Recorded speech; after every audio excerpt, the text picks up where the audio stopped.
Hello and welcome to today's video on forces. So what are forces and why should we even care about forces anyway?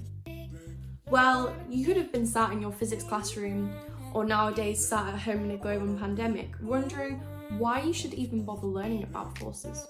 Well, I'll tell you why. Forces are really important.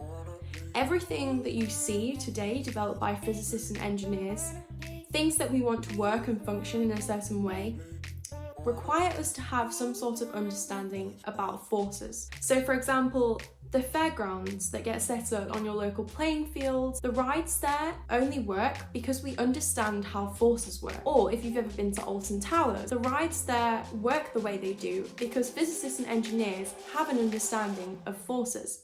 And if we didn't understand how these forces work, then we wouldn't understand how to build such things. So there's some motivation as to why we should learn about forces. So there's a little bit of important background information you should understand before we continue the video.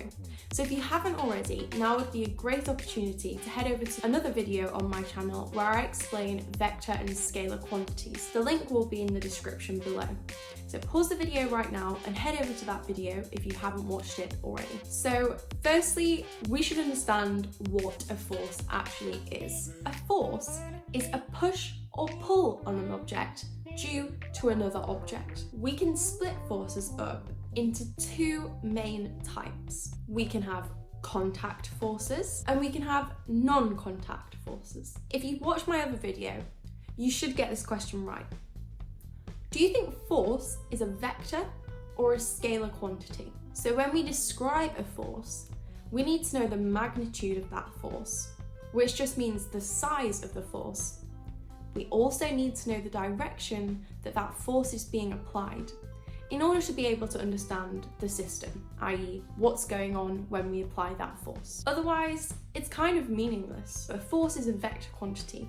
We need to know the magnitude of this force and which direction the force is being applied. So we have a few different types of forces. The first being magnetic force. This could be, for example, the force field around a magnet.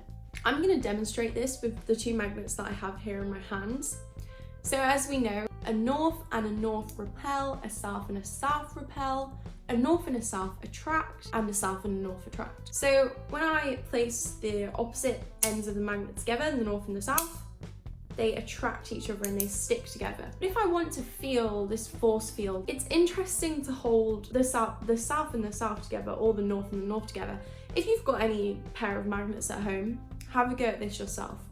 So when you push them together, you can feel the repulsion. You can't see this repulsion. This isn't something you can actually see, but you can feel that. When you're drawing at school a bar magnet with the lines going from north to south, you draw that because that's what you're told to draw. But when you actually think about that, every single magnet, like this magnet that I'm holding right now, has got a magnetic field around it. That when I bring another magnet into that field, I can start to feel the interactions of the magnets together, of the force that they're feeling between them. And that's really interesting because it's something that I can't see, but it's something that I can experience and feel. So yeah, maybe you've done this before and you know that this is something that happens, but when you actually think about it, it's quite interesting. And yeah, grab some magnets and have a play around for yourself. That's quite interesting. What about electrostatic force? The electrostatic force is a force field produced by electrically charged particles. For example, a proton. Now, a proton has a positive charge, and in that force field, our lines run from positive to negative. So if we introduce a negative charge into that field, the positive and the negative charges attract, and if we introduce another positive charge into that field, they're going to repel each other. What about gravitational force then? Well, we all know that we're on a planet right now, and this planet is orbiting the sun, and the moon is orbiting the earth, and we're going around in these giant orbits. But have you ever actually thought about that?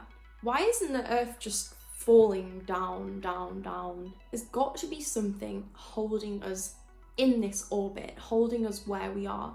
And that is the gravitational force between the planets. We also have a reaction or normal force, and I'm going to include a diagram on the screen of this.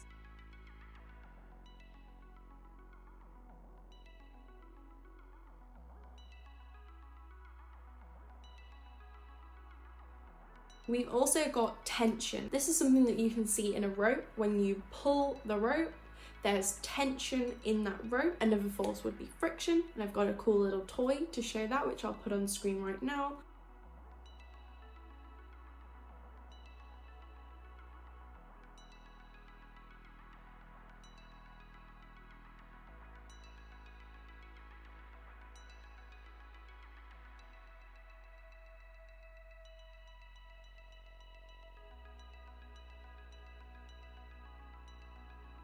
We've also got air resistance. So a common example here is a skydiver falling through the sky. Okay, so now we know what a force is, why we should be interested in forces, and some of the different forces. Thank you for watching till the end, and I'll see you next time.